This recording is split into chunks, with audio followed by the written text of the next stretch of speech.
Iskustvo oblikovano akademskom izvrsnošću sa Harvarda i strateškim vođstvom na Boston Collegeu. On je ekonomista, ekspert za strateško planiranje i vizionar koji spaja akademsku izvrsnost sa realnim poslovnim svijetom. Sa više od 2 decenije iskustva u visokom obrazovanju, međunarodnim projektima i konsaltingu, on je profesor dr. Aleksandar Tomić. Njegov put ka prestižnim američkim kampusima započeo je još u tinejdžerskim danima jednom hrabrom i neočekivanom odlukom. Ja sam otišao van granica Crne Gore 1993. Ja sa 17 godina i da završim 4. srednje u Americi. Iako bi možda zvučalo da su razlozi bili neke ekonomske ili ne znam kakve prirode, nisu. Razlog je bio eto tako neka radoznalost, neka pustolovina, da tako kažem. Onda sam u Americi ostao, završio sam fakultet, doktorirao i zaposlio se. Prvo sam bio na Macon State Collegeu, koji se sad zove Middle Georgia State University, a od 2004. do 2008. Onda sam prešao na Wesleyan College, koji je jedan mali ženski koledž u Georgiji. A onda sam silom prilika se vratio u Evropu. 1-2 godine u Luksemburgu sam radio u jednoj consulting firmi gdje smo radili projekte za Eurostat, većinom oko nacionalnih računa. Međutim, Evropa mi nešto nije legla i vratio sam se u Ameriku, prvo na Jack Welch Management Institute, koji je osnovao Jack Welch, koji je poznat bio u 20. vijeku kao CEO 20. vijeka.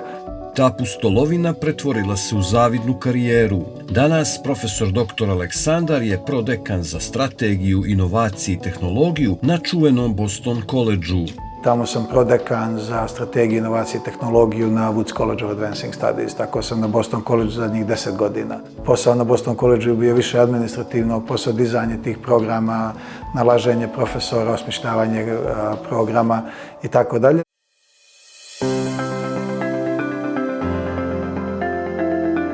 Graditi put u Americi značilo je osloboditi se starih etiketa. Za profesora doktora Aleksandra anonimnost velikog sistema zapravo je bila prednost koja briše predrasude.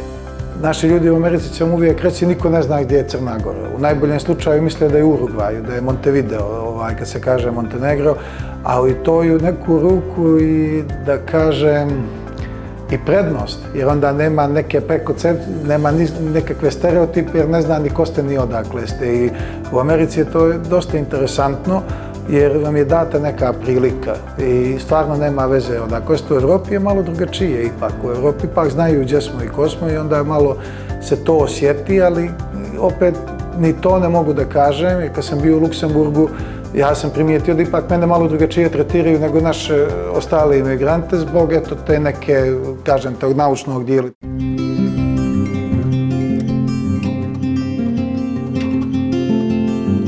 Godine predanog rada, međunarodnog iskustva i akademskih uspjeha odvele su ga daleko od matice. Ipak, profesor dr. Aleksandar nikada nije zaboravio odakle je potekao, odlučio je da gradi mostove.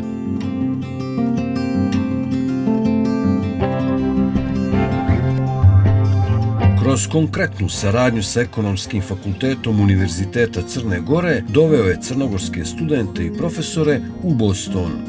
Uspio sam opet da uhvatim, da kažem, vezu u smislu neke lične veze i odnosa sa ljudima sa Ekonomskog fakulteta i ta saradnja napreduje lijepo. Mi smo ove godine, evo baš upravo prije možda par nedelja, završili drugu posjetu grupe sa Ekonomskog fakulteta Boston Collegeu. Ja kažem, kod nas bi digli revoluciju da smo na neko lijepo putovanje poslali saradnike, a ne profesore, ove starije. To mi je recimo bilo strašno interesantno, ta želja da se uloži u taj najmlađi kadar prvo, pa onda ove godine su došli malo iskusniji profesori, a mislim će iduće godine doći opet ovi najiskusniji. Kao što rekoh, ja u Crnoj Gori na sva vrata na koja sam pokucao, ona su bila otvorena. Većinom je bilo do mene, većinom je bilo do tog nekog vremena na kraju krajeva. Često čujemo da je novac glavna prepreka za povratak stručnjaka. Profesor dr. Tomić tvrdi suprotno. Ponekad je važnije da sistem poštuje vaše vrijeme i vaše znanje. Meni je kao nekome ko bi da se vrati u Crnu Goru to mnogo važnije nego plate koju ćete da mi date. Jer ja tu platu mogu da zaradim na nekoliko različitih načina i u Crnoj Gori i van Crne Gore da živim ovdje to, ali meni je veći problem što me maltretiraju oko nostrifikacije. U Luksemburgu, naprimjer, to se svelo na to da ja pišem pismo ministru, pošaljem ugovor o radu i baš se bukvalno došlo do izražaja ta mala sredina u kojoj sve može se završi jer svako ima svačiji telefonski broj.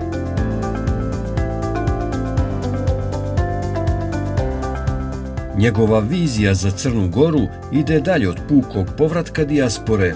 On vjeruje da Crna Gora ima potencijal da postane magnet za strane talente, baš poput Luksemburga. Mi uvijek pričamo na temu kako mi možemo da radimo sa našom dijasporom, kako dobro, i zašto ne pričamo o tome kako mi možemo da privučemo američke naučnike ili naučnike iz drugih zemalja da budu u Crnoj Gori. Crna Gora može da bude Luksemburg Balkana ili Švajcarska Balkana, može, ona je ljepša za život od Luksemburga. Ali u Luksemburgu mora da se razumije da je 60% populacije rođeno van Luksemburga.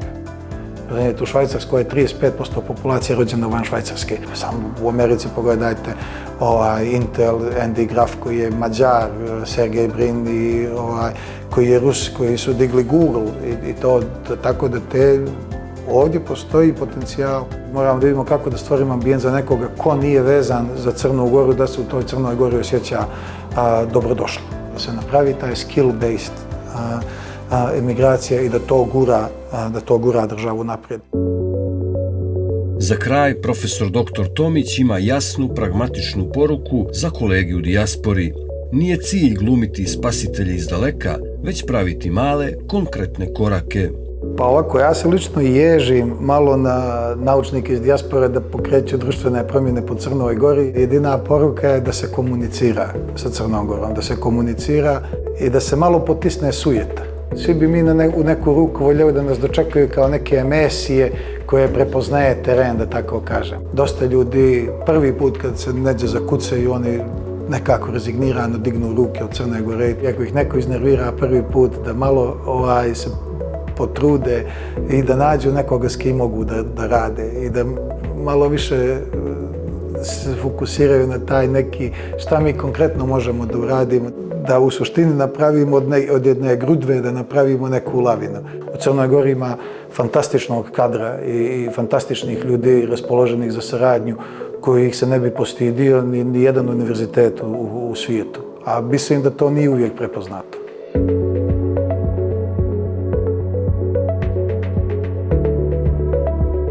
Od ideje do dugoročne institucionalne saradnje. Profesor dr. Aleksandar Tomić nas podsjeća da strategija nisu samo velike riječi, već dosljedna djela. Upravo to je misija Back to Matica projekta stvoriti mrežu crnogorske naučne dijaspore koja prevazilazi granice. Ne moramo svi fizički biti ovdje da bismo doprinijeli, ali moramo biti povezani kako bi se znanje kao najvrijedniji resurs konačno vratilo kući, našoj Crnoj Gori. Ovim videom završavamo serijal priča posvećenih istaknutim crnogorskim naučnicima iz dijaspore. Serijal predstavlja važan doprinos ostalim aktivnostima projekta Back to Matica, nauka se vraća kući, čiji cilj je jačanje veza između crnogorske naučne dijaspore i Matice Crne Gore. Priča se ovdje ne završava, ona se nastavlja kroz nove inicijative, nove susrete i zajedničke projekte.